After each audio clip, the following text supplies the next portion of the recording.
आप सब कितने सौभाग्यशाली हैं, बड़े बड़भागी हैं कि कार्तिक मास चल रहा है, ये सुंदर सा पावन महीना चल रहा है और इस कार्तिक मास में हमें कथा गाने का सौभाग्य प्राप्त हो रहा है, आपको कथा श्रवण करने का सौभाग्य प्राप्त हो रहा है।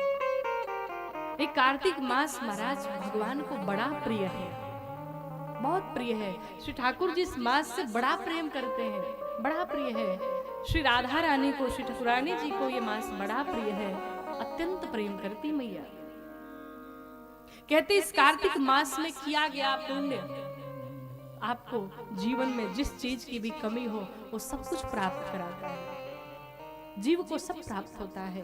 प्रातः काल कार्तिक स्नान जिसे बोलते हैं, सुबह 3:30 से लेकर के और सुबह 4 तक की जो बेला है उसमें ब्रह्म स्नान करें, कार्तिक स्नान करें। प्रयास किया जाए कि इस एक महीने में स्नान करिए, भगवान को मनाइए। बुरा न मानेंगी कुछ माताएं, कुछ माताओं की आदत होती है सुबह सुबह उठेंगी, किचन में ऐसे ही डायरेक्ट घुस जाएंगी और बिना स्नान ध्यान किए ही कहीं चाय कुटाई हो रही है, कहीं चाय बन रहा है, कहीं कुछ बन रहा है।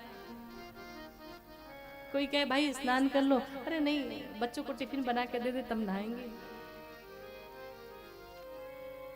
जो सुबह सुबह बिना नहाए चाय में अदरक कूट के डालती हो ना, वो अदरक नहीं डाल रही हो, अपना भाग्य कूट रही हो। खूब कूटे जाओ, कूटे जाओ।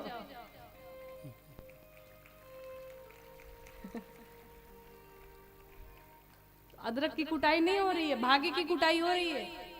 ताली नहीं बजाना है, हम जो कह रहे हैं उसको समझिए।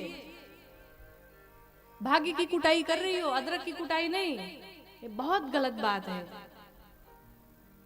रसोई घर में मां अन्नपूर्णा का वास होता है और जब तक स्नान न करे तब तक रसोई घर में प्रवेश नहीं करना चाहिए।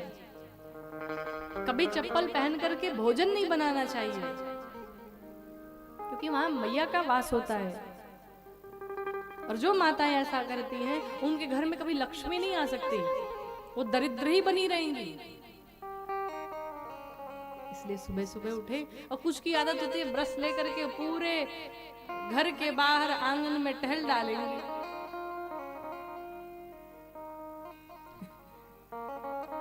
ऐसा नहीं होना चाहिए।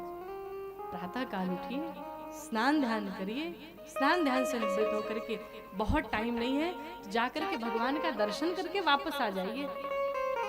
और फिर रसोई घर में आपको जो चीजें बनानी है, जो कुछ भी करना है सब करिए, लेकिन अशुद्ध अवस्था में कभी रसोई घर में प्रवेश तक न करिए।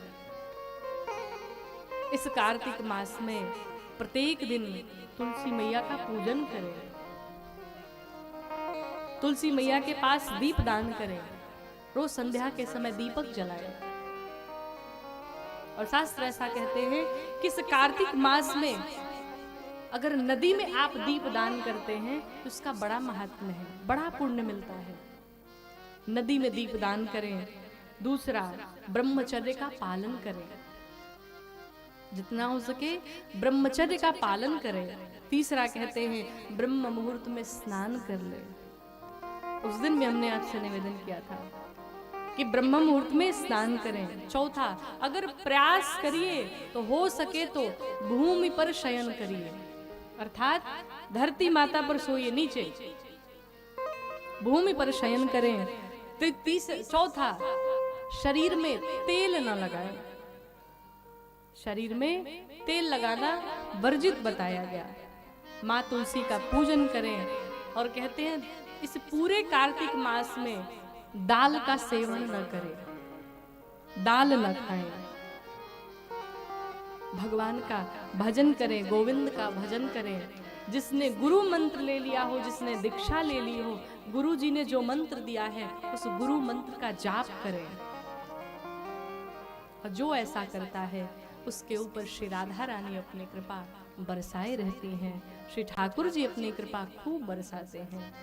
भगवान की जितना हो सके कथा श्रवण करें, जितना हो सके हरि का गुणगान करें। जो ऐसा करता है वो अपने जीवन में सब कुछ प्राप्त कर लेता है। और हम सब तो बड़े बड़भागी हैं कि इस कार्तिक के पावन मास में हम बैठ करके कथा गा रहे हैं, आप बैठ करके कथा श्रवण कर रहे हैं।